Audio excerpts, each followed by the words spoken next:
All right, so get this out of the way. Let's talk a little bit of this. The Jets and the backup quarterback and Trevor Siemian.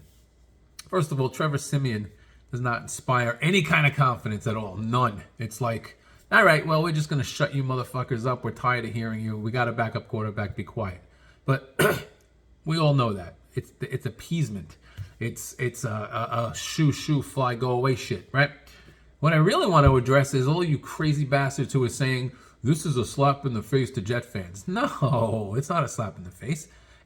I mean, they're treating you like you're stupid, no question about it. But you, as a Jet fan, have the right, the prerogative, SAT word, to walk away, to not follow them, to not read the newspaper if you're older, not look at a phone app if you're younger, not watch the games, not be on Facebook talking about it. You can walk away. They are not slapping you in the face. You know who they are slapping in the face? The Jets owe you nothing. They are slapping the 52 other guys on the team right across the face. All of them. All of these guys who are under contract can't just say, all right, I'm going to go sit this one out, or fuck this team, I'm not going to pay attention. They are slapping 52 other guys in the face by not even trying to win. Those are the guys who have every right to be upset, right? You got, last year, you got a 52 guys wearing Mike effing White shirts, right? That right there tells you that the team has no confidence, no nothing in Zach Wilson, right? They had no choice to go back to him because White got hurt. That's fine. In the offseason, after the team basically imploded because of this and went out with shirts for the other guy, you go and slap in the face in a good way, meaning you should be slapping Zach Wilson in the face, but you go slap Zach Wilson in the face and go get a quarterback, spend the whole offseason chasing this guy around the country and talking about how you're going to do this and that, and go get a quarterback to play over him, basically telling him, screw you, dude, we don't need you. But then you don't actually say, screw you, dude, we don't need you. You leave that guy as your second string quarterback. So in case of a disaster which happened, you have to go back to him again, right? Forget everything except the fact of these 52 other guys that I'm talking about here, right? 52 other guys, let's say 40 of them came back. All right, listen, I'm just throwing numbers out there, okay? The main ones, the important ones all came back. So all these other guys on the team wore Mike effing White t-shirts. They basically had a mutiny last year when visibly throwing their hands in the air, upset about missed passes and missed everything. Kid goes and throws them under the bus by saying it's not his fault that they lost the game. Clearly it was their fault. It was his fault that they lost that game, right?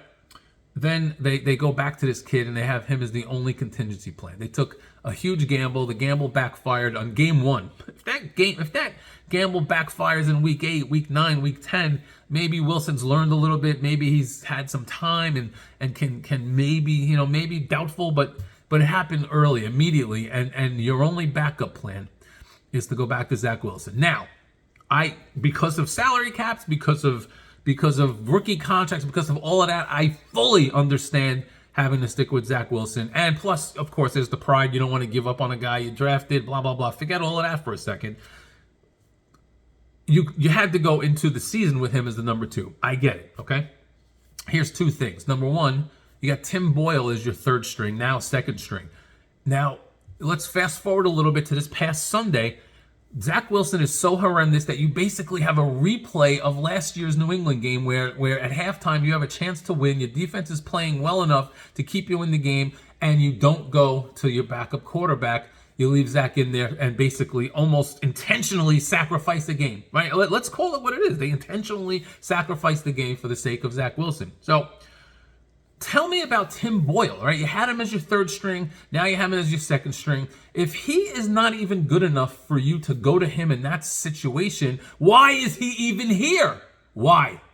Why is Tim Boyle on this team if he is not even good enough to take over for a guy who is clearly in way over his head, and you have the opportunity to salvage a game? You lose your freaking Hall of Fame quarterback, and you then now, it's going to be a struggle the first few weeks. New England was a game you have to have. You have to beat New England this week. Not only because of who they are. They've beaten us 100 million times in a row. They torture us. You have to beat them because they're one of the winnable games on the schedule early on.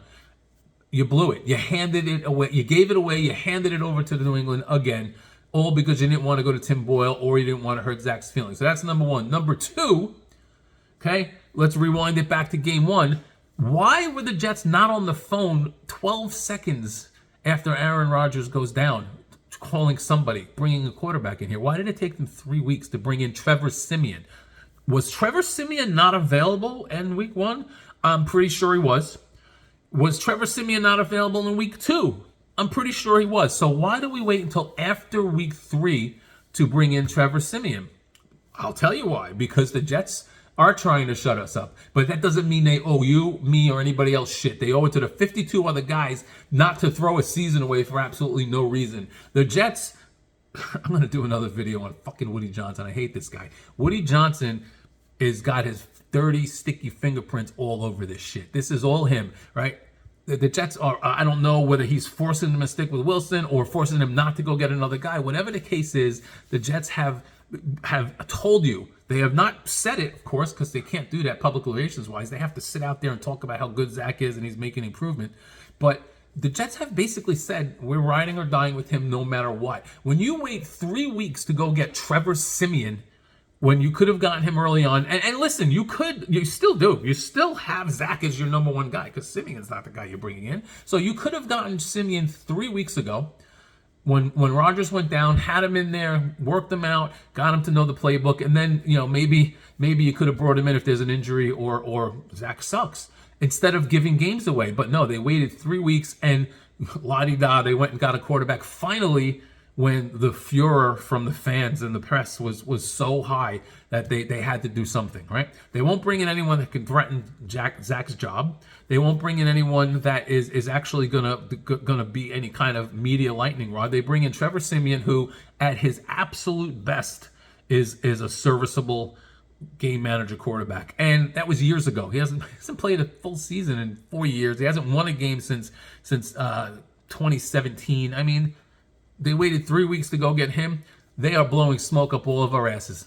Absolutely. They are treating us like we're dumb, and we take it. We keep coming back. It's part of the reason I gave up my season tickets years ago. I'm not giving those fuckers another goddamn dime. But they don't owe you shit. They don't owe you as a fan anything. You can walk away anytime you want. Anytime you want. They owe it to the other 52 guys in that room to make a run and try and win some games and not just sacrifice them for no reason for the sake of one kid. All right, go Jets.